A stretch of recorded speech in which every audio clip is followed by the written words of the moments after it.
Alright, hold on, just one more thing. Lights.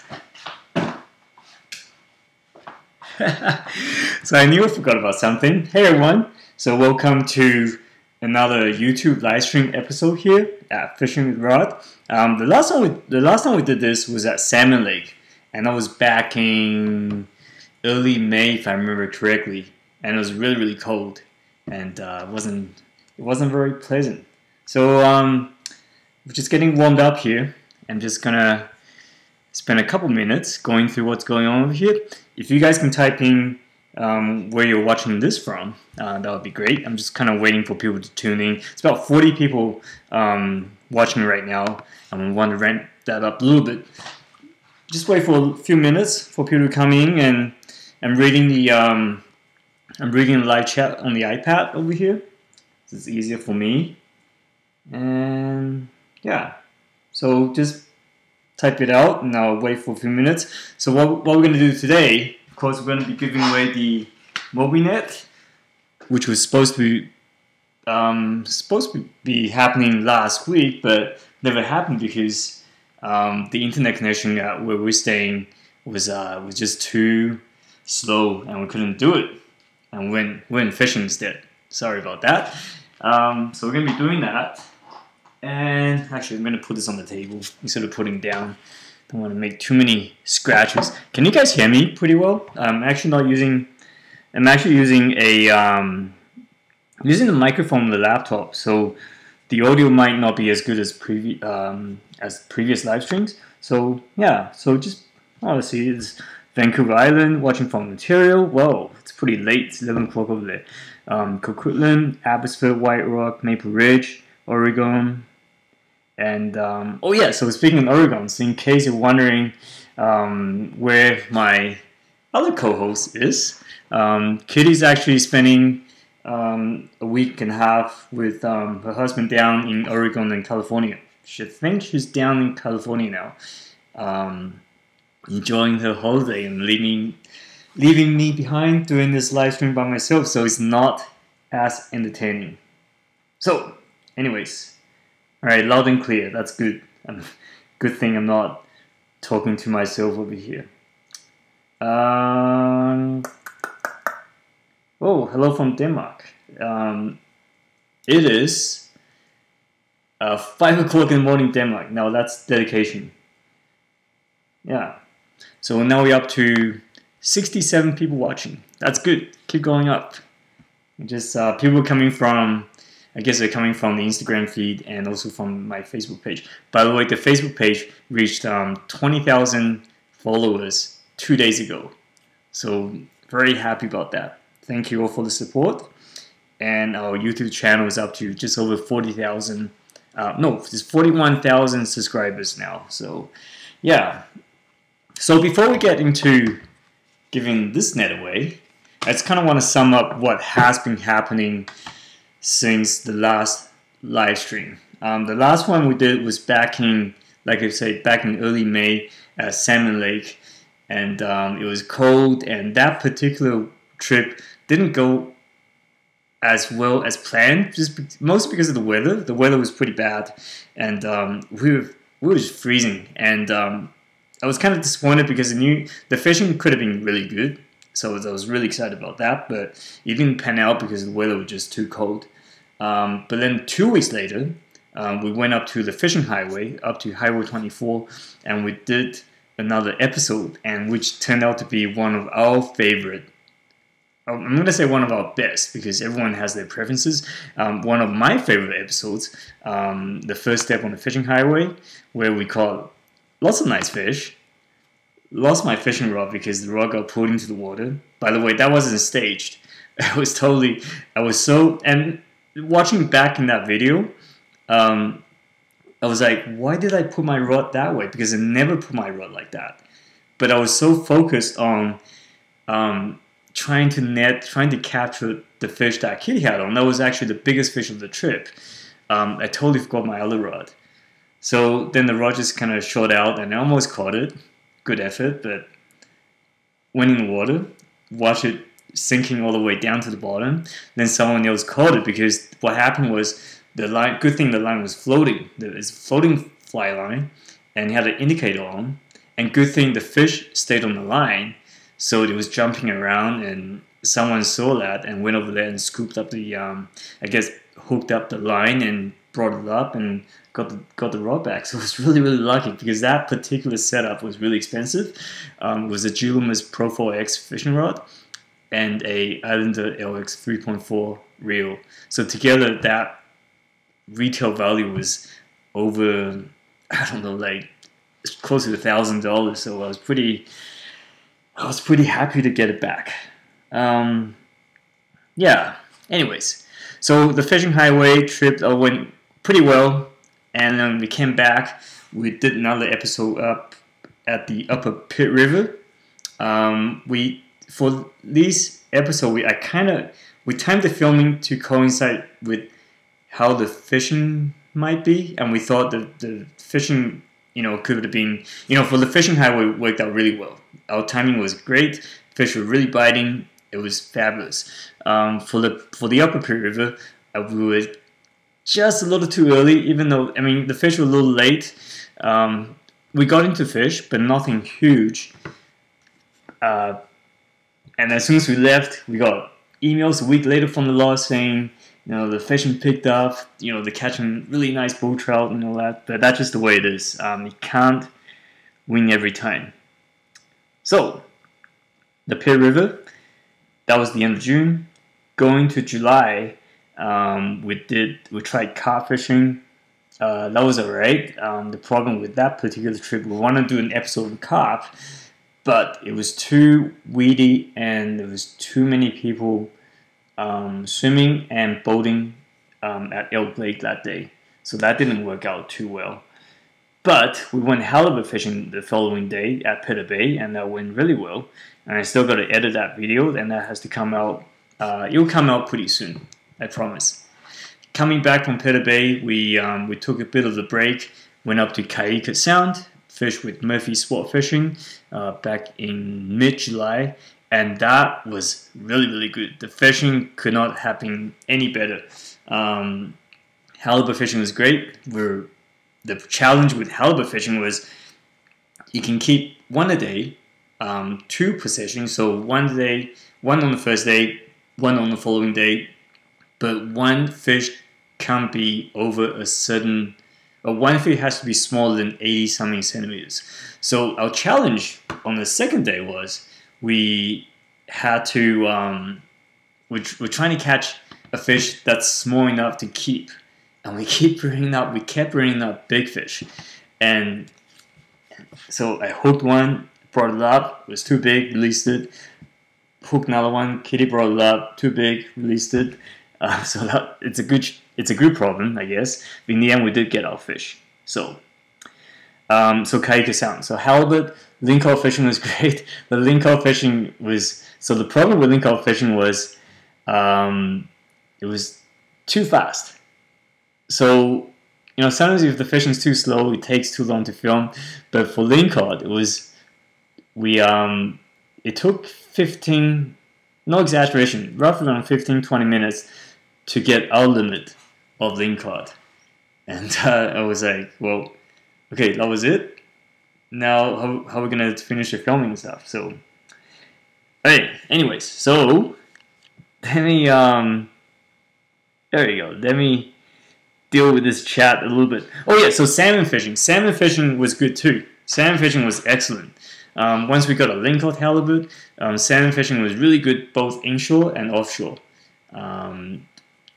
Gibbs Delta skinny cheese trolling spoons killed it those 2 days, and we did really well with the Chinook salmon. Pretty much all of the salmon we got were between 15 and 20 pounds. We didn't get anything huge. I thought, well, perhaps we can do one episode on catching a tai, but we didn't want to catch at least one salmon after another one to get a big one. That wouldn't be ideal.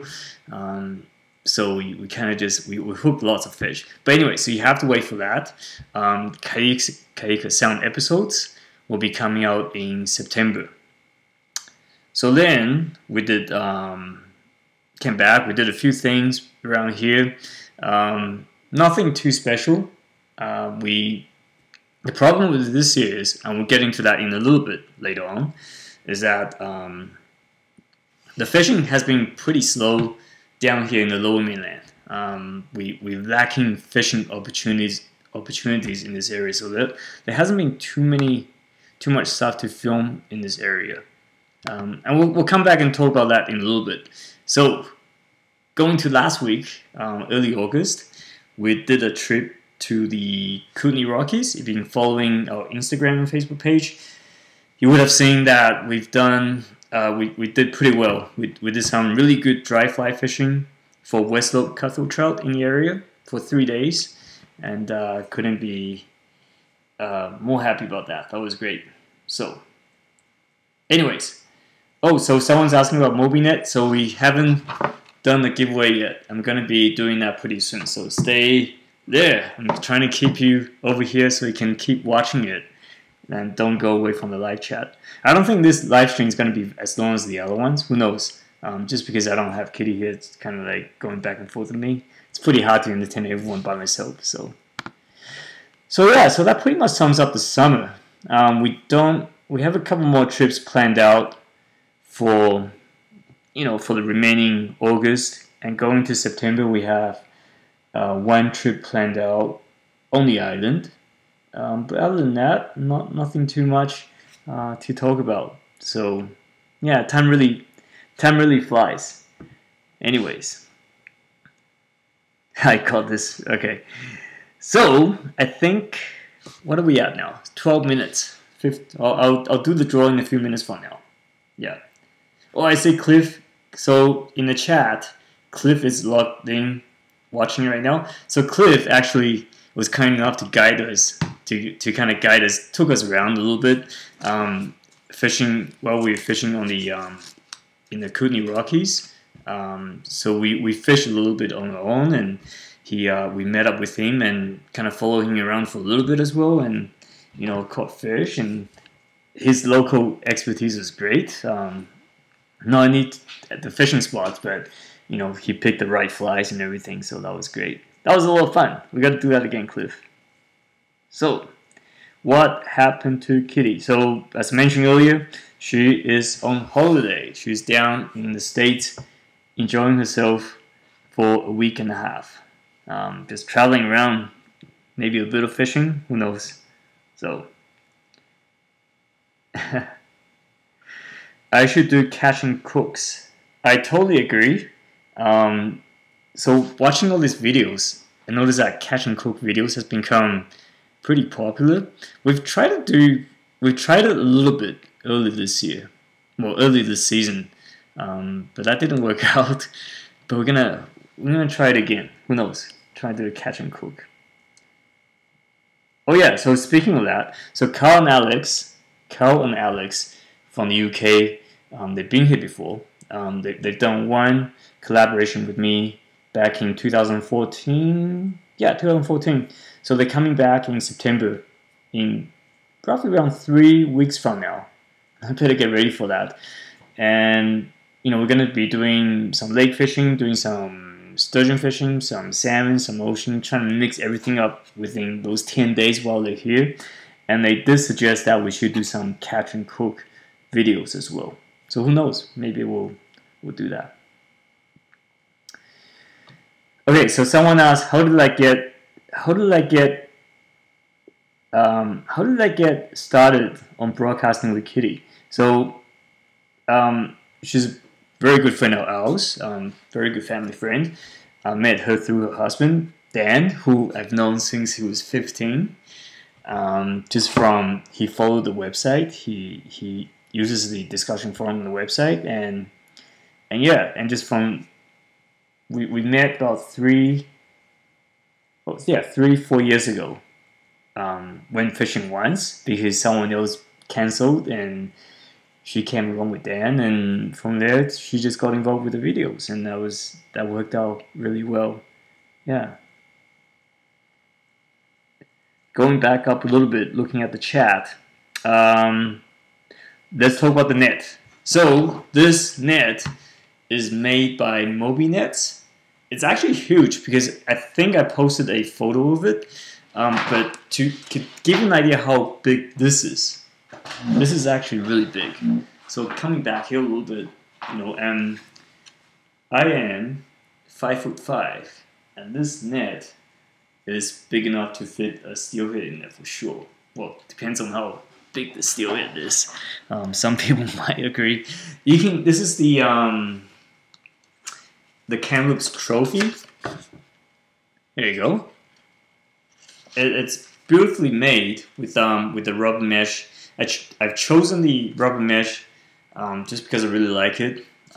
It's hard to get the hook caught up in here, and it's just nice. It's the only thing I don't like about the rubber mesh is it can be too shallow, and if you get a really big fish in here, that's bigger than the length of this opening, it can flip out in the river. But that's not really. I don't have a problem with that. You got to catch a pretty big fish to do that. So when we went and picked up this net, Don Chatwin, who's the owner of Moby Net, actually showed us how to make these nets. In case you're wondering why they cost over $100, well, retail, you should see how much work goes into making this net. The process of to building this takes days. So this, and I'm not a handy person to begin with. So, but I can try to kind of explain this to you. And by the way, I filmed quite a bit of this building process. I'm going to be putting up these videos on Instagram pretty soon as well for you guys to see. So this is one piece of wood that goes around the whole, that loops around the whole opening and comes back down to the other side. And that wood has to be softened by steaming for I don't know how many hours. And once it comes out from the steamer, he bends it to the shape that it has to be, and then he has the insert built in as well. And yeah, it's a really, really long process. It's a beautifully made net. If you've never seen it, I would highly recommend you to go into one of the fly shop, one of the tackle stores, to take a look at them. There's many different models. Someone was asking about, where can you get them? So different tackle stores, many different models you can get as well. This is not the biggest one. There's one actually, I think the Moby Coho, I believe I saw one. It's actually much bigger than this, and it's more of a saltwater or guiding net actually. So, but yeah, so I'm pretty happy with this one. I have one as well, the exact same model, and this would be a great net for fishing in interior lakes for big trout. If you notice our fishing highway video, Kitty actually had a lot of problems with netting the fish because the net opening of my previous net was just too small. This will make it really easy to do. So let's so mobynets.com. You gotta go check it out. I'll put up the website in the description box once this live stream finishes, and we should do the draw. Everyone's been waiting for that. There's 86 people watching. So what I've done, and thank you very much everyone for leaving the comments. I asked for your feedbacks. I asked for what are the favorite things you've seen in the videos, and what have you learned in our 550 videos that I put out in the last 10 years. And the comments, the feedbacks had just been overwhelming. And it's, I didn't think it was going to be, well, I knew I was going to get a lot of entries because we're giving them a pretty nice net, but I didn't know what kind of feedbacks I was going to get, what kind of comments we were going to get. And I was really, really moved, I guess, really surprised by all the feedbacks I get. And how, both Kid and I have looked at the comments and thought, well, it's amazing how much it makes you feel really good how much our impacts have been on you guys when it comes to fishing. It brings people out to makes the learning curve a little easier. Well, I can't speak anymore. So makes it cuts down the learning curve and brings families out to fishing. And that's the whole point of these videos, is to our audience is very different to some of the other shows, some of the typical fishing shows. I like to think so. Anyways, it's not just to show you guys, how good we are at fishing, because we're really not. It's a learning process for us as well. Especially when when we went to the Elk River system in the Kootenai Rockies. Both Kitty and I are not great fly fishers, so the whole point of that video that's coming out pretty soon is to show you guys our learning process, on our challenges and some of the obstacles that we run into, so you can watch that and feel and say, hey, so I can relate to that. I run into these issues as well, and this is how I can overcome them and go out and catch fish and be happy at the same time. So anyways, so thank you very much for leaving on the comments. I've read all of them. There's 250 comments on YouTube, and another 80 something on Facebook, and on Instagram there's another 60 on my Instagram post. On Kitty's Instagram post is another 60 something. So together we're looking at, how many is that? It's over 450 comments that we had to go through. So what I've done, I've gone into individual posts, just because it's too hard to pick out one winner out of the 450. I didn't want to write out 450 names. So I've actually gone into individual posts and just pick out one name. Actually, two names. I pick out two names from the YouTube post, because there's 250 comments in there. There's way more comments in there than some of the other posts. So I picked out a few names from all these posts. So I have 1, 2, 3, 4, 5, 6, 7, and these are randomly picked out, by the way. So I made a spelling mistake. So Judy Duong is one of them. But I'm just reading the names out. I'm not announcing the winner yet. We're gonna do the draw for that. So Jeff Fish Billy on YouTube. There's another one.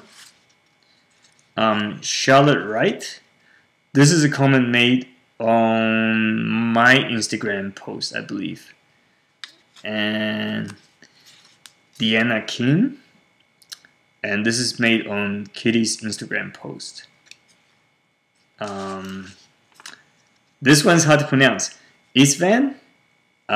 This guy here has been following our Facebook page for quite a long time, made lots of comments and stuff, and so this is actually picked up from Facebook as well.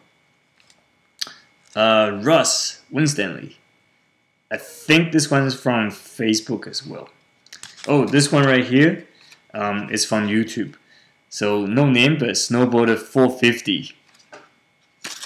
So what we're going to do, we're going to fold these up. We're going to fold them up. 7 names. Reading your comments at the same time. So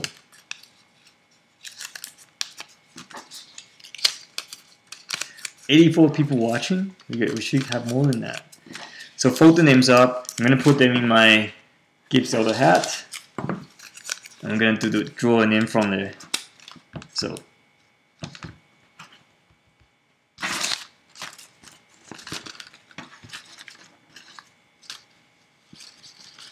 okay, here we go.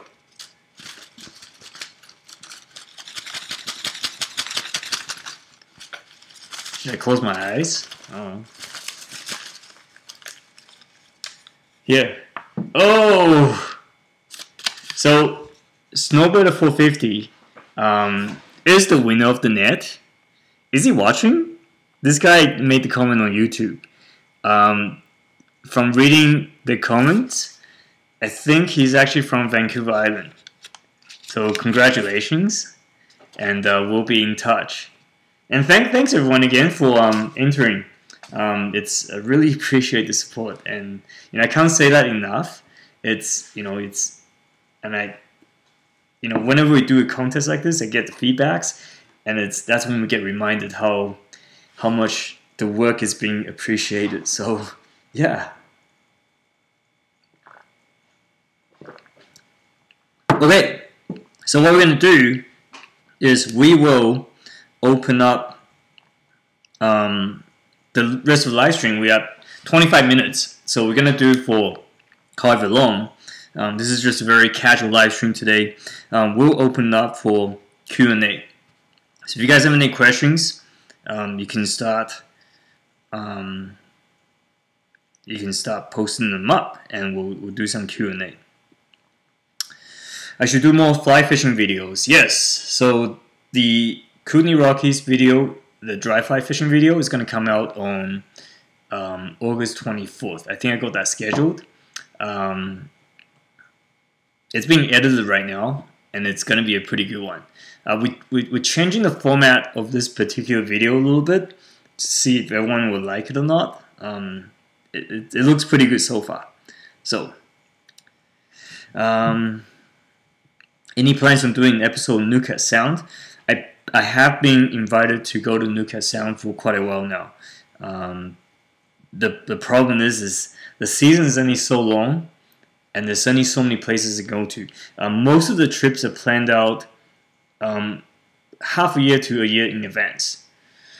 So it's not something like, hey, maybe next week we should go to Nucat Sound or go down to Pedder Bay. It's usually planned way ahead. It's very, very unusual that we go somewhere in the very last minute. One of the biggest challenges this year has been trying to find a time that fits the schedule of my schedule. Well, fits my schedule, fits Kitty's schedule, fits the guy's schedule, and the fishing has to be good at the same time as well. So you got 4 factors you try to work with.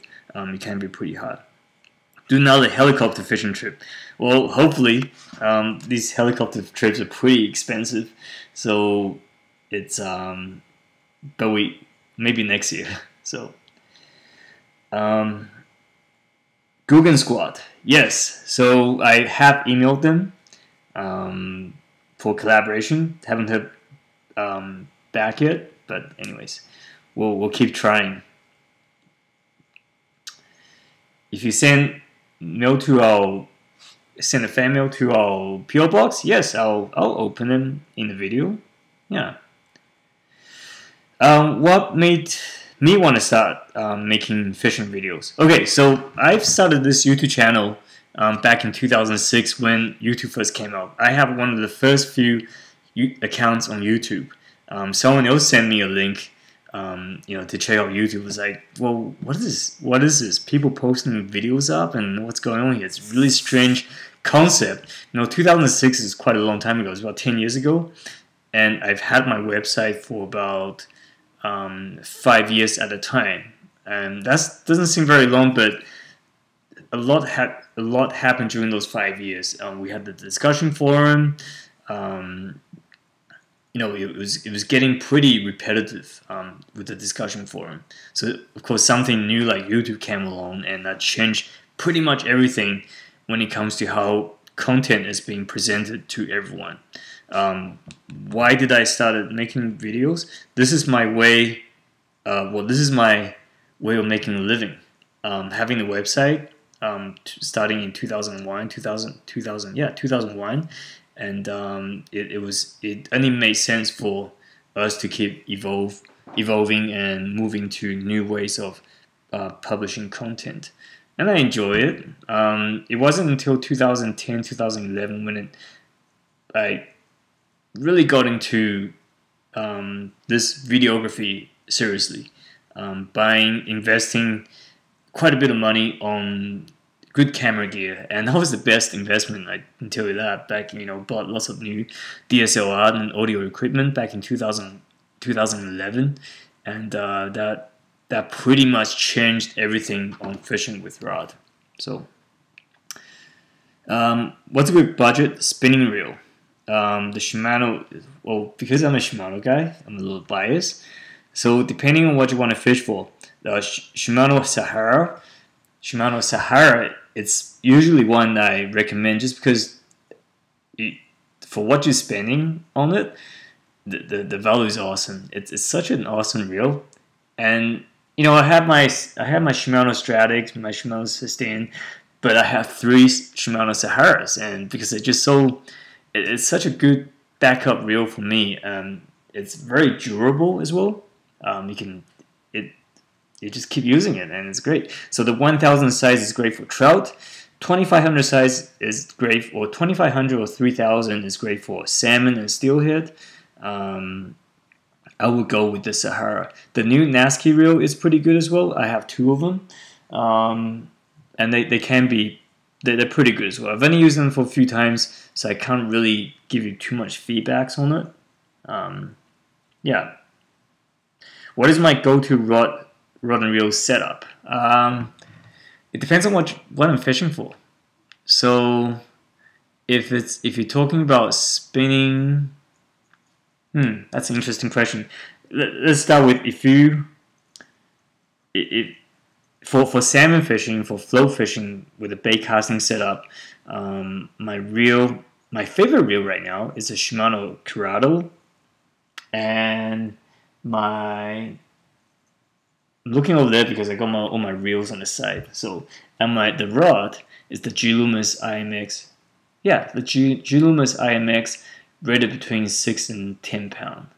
I can't remember the exact model, but you can go look it up. It's my favorite setup. 10.5 feet, rated 6 to 10 pound. It's awesome. Yeah, and if you're talking about fly fishing, interior lake fishing, I have a 4-weight G Loomis Pro 4X with Islander reel, Islander LX 3.2 reel. Excellent setup. Yeah, and for my spinning setup, so let's talk about pink salmon spinning setup. Pink and cold salmon spinning setup. I use a Shimano Claris spinning rod, 9 foot long. Rated between 6 and 10 pound again, and that rod can catch pretty much everything, anything from pinks, coho, steelhead to chum salmon as well. The odd spring, medium-sized spring, I use a Shimano Sustain 2500 reel on it, but like I say, sometimes I put my Shimano Sahara 2500 on it too. So yeah. For trout spinning, for ultralight spinning, I have a really nice little Shimano Stradic CI4 Plus 1000. It's a tiny little reel, and I use it with a G Loomis IMX spinning rod rated between 1 and 4 pound. That particular rod is only 5 feet long. That would be my only complaint. It would be nice to have it a little longer so I can cast further, but it's an awesome rod to use on the boat. I really like it. So yeah. So best light rod for kokanee, and that's exact setup I just mentioned before, the Shimano Stradic 1000 with the G Loomis IMX spinning rod. So if you want the exact models, you're welcome to message me on Facebook or Instagram. I'm happy to answer them. Keep in mind, this time of year is super busy for me, and then that's no exaggeration. I'm traveling between spots. My Facebook message inbox right now, it's up to like 20 unanswered messages, and I feel bad, but a lot of times what happens is I'll wait for the messages to come in for a few days, and I'll answer all of them at once. So, and I usually do that pretty late at night. So yeah.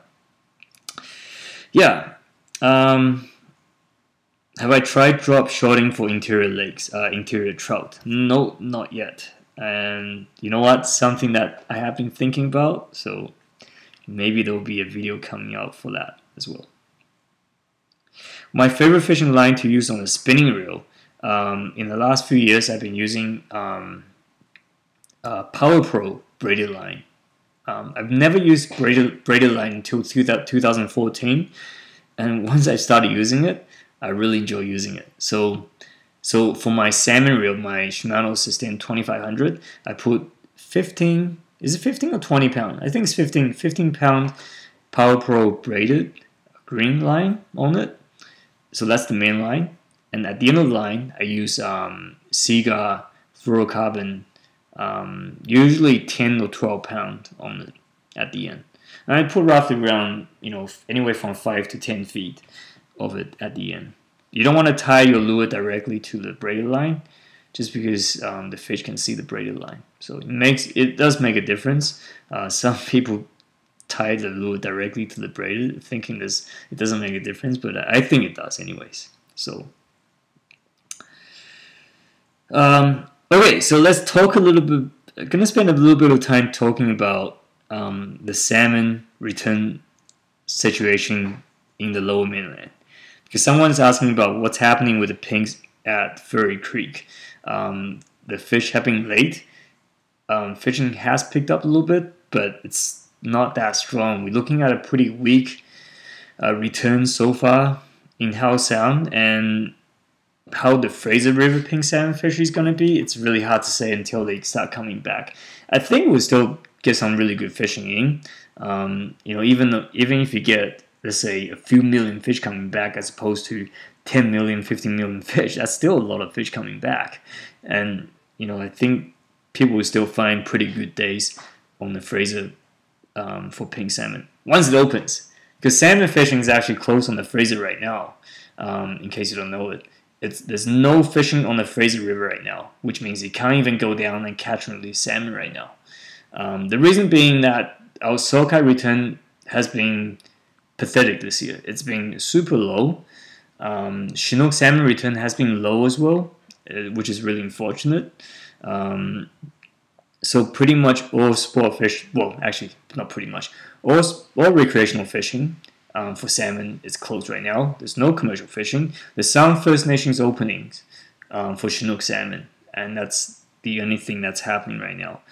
We're kind of just waiting. I get lots of emails, correspondence between DFO and all the reps and stuff, just kind of keeping an eye on what's going on.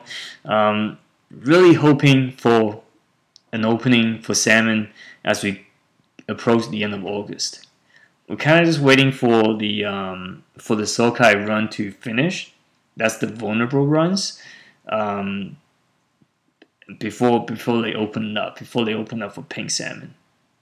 So it's hard to say. All I can tell you, that's pretty much what I know. I don't know more than anyone else.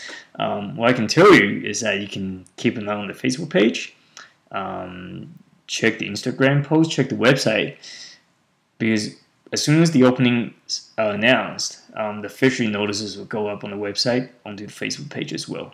So I will keep checking back for that. Yeah. So do I think they're late, or is it just a diminished size run? I think that whenever people say the salmon run is late, they're never really late. So even if they show up later, the size of the run is always smaller.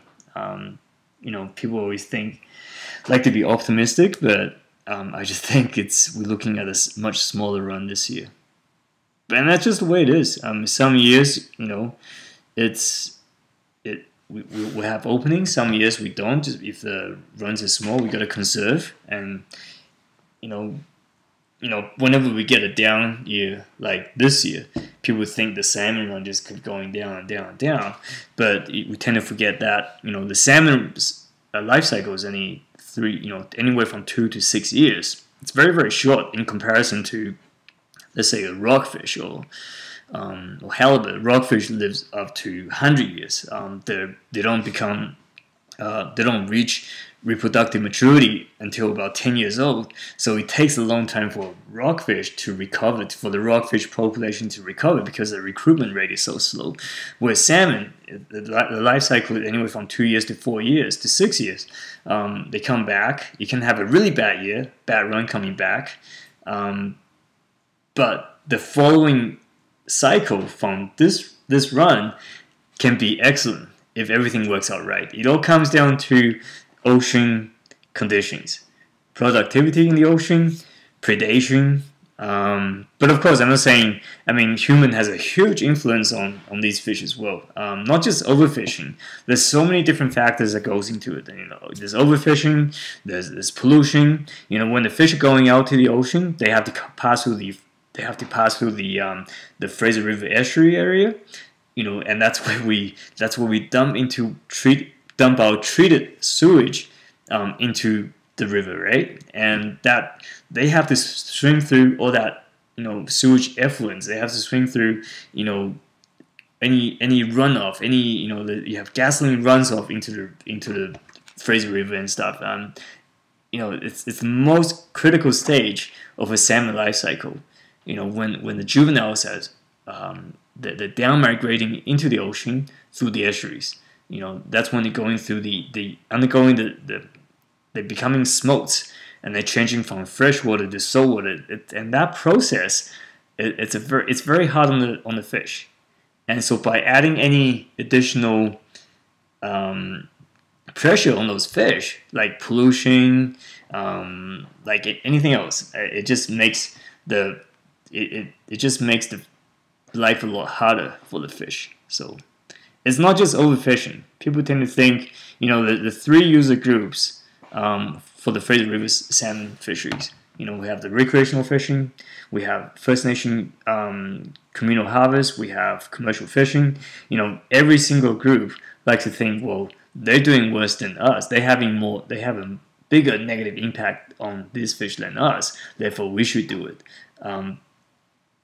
But you know, rather, why don't we look at having these three groups working together, so we all have our share of fish, and start tackling on some of the main issues like pollutions, like proper management, like what's going on in the ocean, spawning habitat in rivers, degradation. That's another one, right? There's lots of little factors that can be worked on, and you know, fishermen tend to get clouded by these, I guess, disagreements over who should get more fish and who should be fishing, and that's where the management fails when it comes to the Fraser River salmon fishery. I'm rambling a little bit. This is one subject that I don't talk about very much. You know, I'm involved with this quite a bit behind the scene because I have a business interest in it. You know, whenever I have a down year like this, everyone struggles. The guiding business struggles. The tackle stores struggle. And that means I struggle as well because these are my clients. If they're not doing well, I won't be doing well as well. You know, so when we try to promote fishing like this time of year, it's really hard. It's really hard to get people motivated to go fishing because there's just no fishing opportunities around. And you know, so it's in my best interest to work behind the scene and work with fisheries, and trying to, hey, so what can we do? What can we do better to make this work? So, anyways, that's my rant for tonight, and that went on for too long. We have 43 minutes so far. I'm just gonna go back a little bit and look at the questions and see if I have any other questions.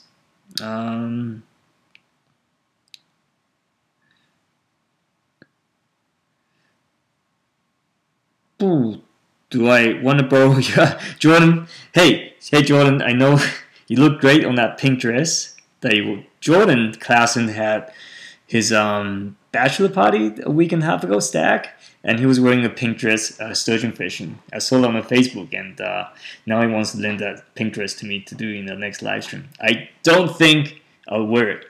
Hey, unless the price is right, right? Anyways,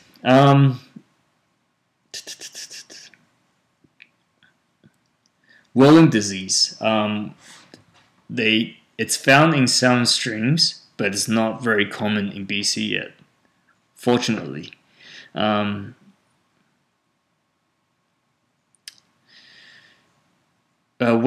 can you catch fish in the Fraser around Delta and Richmond? My recommendation for these type of questions is always go to our website, go to the fishing locations section, and look it up. There's so many, all of the spots, whatever spots I'm gonna tell you in the message are listed in those sections. There's no secrets. I will go in and take a look at them, and each individual spots have the seasons labeled out, listed out as well. What species you can catch, what techniques you should use, and when you should go catch them. So.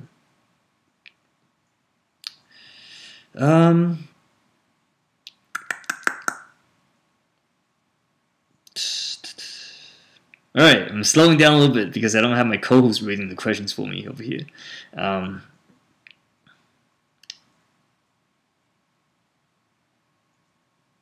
Any fly fishing videos for steelhead in the future? Not really, not anytime in the near future, but that's something that's put on the list. We've been talking about it. Myself, I'm not a great fly fisherman. It's still a learning process for me. I mentioned that earlier in the live stream. So it's not something we're very eager to jump on, but it's something it's on the list. So, anyways, am I gonna do any carp videos? We've been talking about more carp fishing videos. Yeah, so we did the bottom rig setup, but definitely the float setup can be talked about as well. It just comes down to time. We're trying to find time to do it.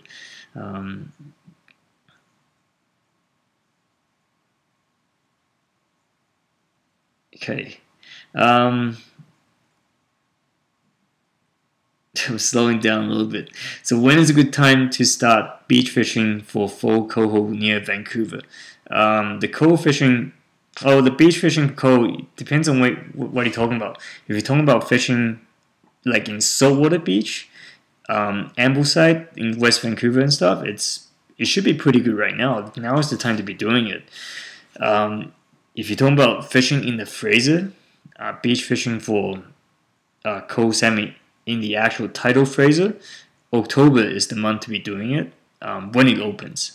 The opening has not been announced yet, so yeah.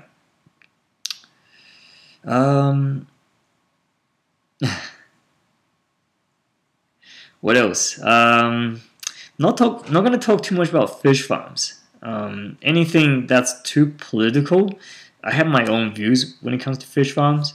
I think the issue on fish farms is being clouded by too much politics. The science tends to get left behind, and which is really unfortunate. Why are they still allowed? You're asking the wrong person about that. I'll say a few things about fish farms. In my opinion, fish farms overall, at the global scale, it's not a great thing for. It's not the answer to save fish. The amount of food that you need to grow a fish to a particular size, it's a lot more than the amount of food that a fish will consume in the wild to grow to the same size. So by having fish farms, what you're doing is you're actually taking a lot more products, a lot more biomass from the ocean, like krill, like herring, all of that food just to grow your fish in the farm. So you're taking away biomass that wild fish will be eating, and to grow your fish, and that definitely has a huge impact on the fish populations in the ocean.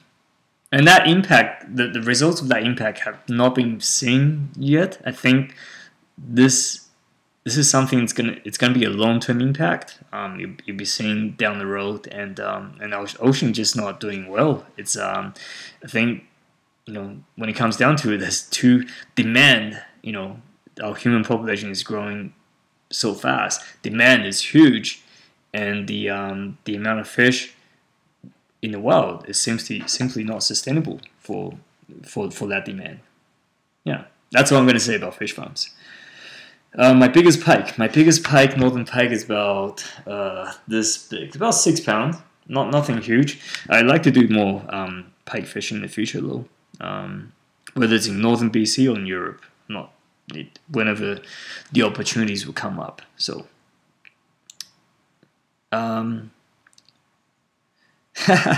what are my views on flossing? I'm not going to talk too much about that.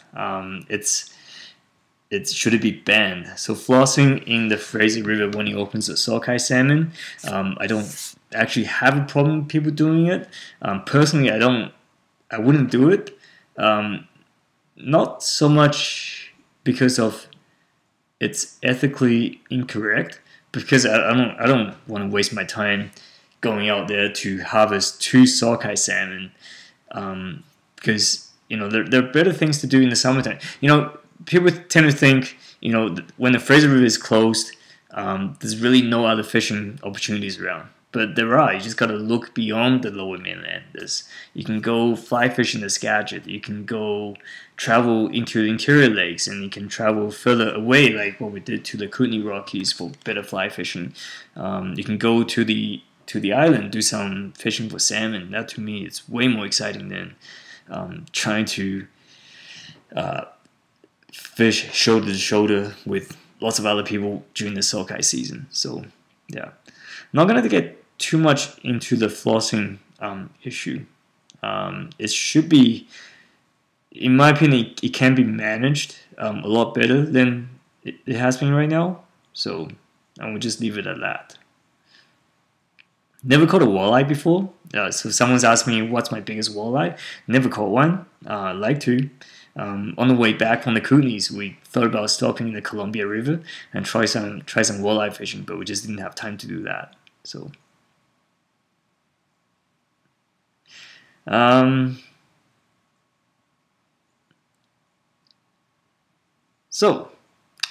I making more cooking videos? Possibly, if I have new ideas. I'm not a chef, so it's pretty hard for me to come up with new topics when it comes to cooking videos. I tend to just stick with the fishing videos. So yeah.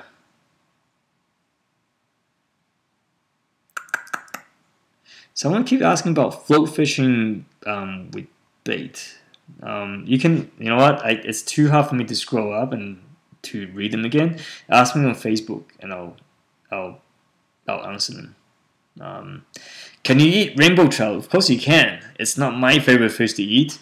We tend to just catch and release rainbow trout, not because I think it should be caught and released, but I just think we just don't like eating rainbow trout. We're kind of spoiled with fresh ocean Chinook salmon and halibut and lingcod. Those are my favorite fish to eat.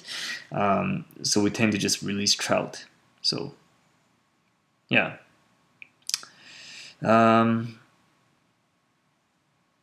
Was there any damage to the rod and reel that I lost in the fishing highway video? No, it was totally fine. Even I took it out, dried it up a little bit, and I was catching fish with it again. So that was pretty lucky. Okay, so we're gonna wrap this up pretty fast. Thank you very much for everyone watching. There's still 77 people watching. Yeah, and once again, thank you for all the feedbacks when it comes to the Moby Net giveaway. I've kind of laid out the timeline on what videos are coming out in the next 6 or 7 weeks already. So we got the Kootenay Rockies, the Elk River fly fishing video coming out in about a week and a half from now.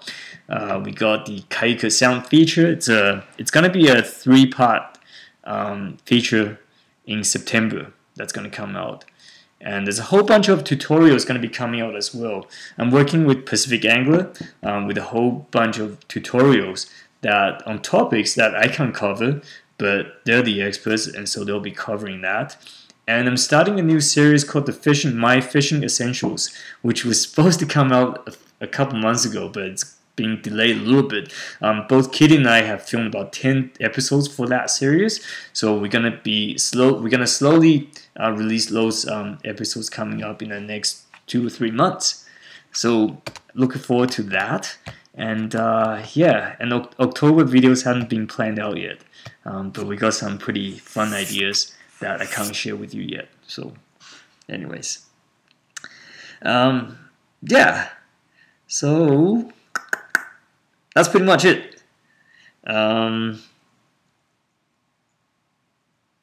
yeah. So let me answer one thing. So Ross Lake is not in the Upper Skagit River. It's in the lower Skagit River. It drains in the lower Skagit River drains in the Ross Lake, and the fishing can be pretty good. There's a couple of videos on it on my channel. You can go check it out. This is a good time of year to go fishing for them. Check the water temperature, by the way. If it's too warm, my recommendation would be to release the fish really quickly. The surface water temperature is always higher than the bottom part. The colder part is on the bottom, on the bottom. And when people say keep the fish wet, keep the fish wet, well, it doesn't matter how wet you keep the fish near the surface. If the water temperature is high on the surface, that fish is not getting enough oxygen, and it's still going to die pretty fast if you don't release it fast enough. So get your photo if you need to. Release the fish as quickly as you can in the summer instead of keeping the fish near the surface. Okay. So that'll be all. Thank you very much for watching, and I promise you we'll do another YouTube live stream pretty soon. Next time, it wouldn't be just me doing it, hopefully. And keep checking out the videos. Keep following the Instagram feeds, and on my Instagram accounts, we're always posting photos. There's pretty much 1 or 2 daily. And on Facebook page, Facebook is the best place to check for fishery notices. So any openings and closures, you want to be following our Facebook page for that. And check out the website. Everything's on the website as well, besides social media. I'm looking a little tired because I've been out sturgeon filming all day. Been out sturgeon fishing, filming Fred's custom tackle, sturgeon fishing today. I've had quite a bit of sun, so gonna enjoy the rest of my lemonade. Get some rest, and if any other questions, feel free to message or leave a comment. And yeah, so until next time, good luck fishing.